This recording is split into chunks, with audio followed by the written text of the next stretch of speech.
I tried to install the game, but the game setup is missing.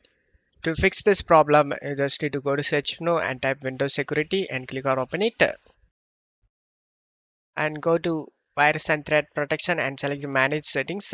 Scroll down and select Add or Remove Exclusions and select Yes. You just need to add the game folder, guys. To do this, select the Add an Exclusion and select Folder.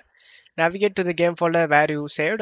I saved in C drive. Here is the game setup folder. Click on it and click select the folder option. And as you can see, the game setup folder added in the Windows Security Exclusions. And then go back, select the Virus and Threat Protection and select the Protection History. And select Thread Blocked and select Yes.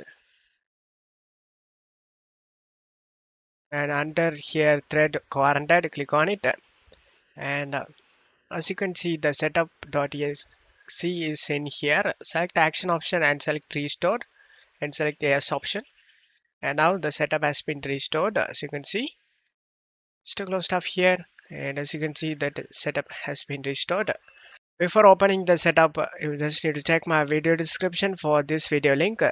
Watch this video and install the game to prevent missing DLL files error. I hope this video helped you guys. If the video helped you, don't forget to leave a like, guys. Thank you.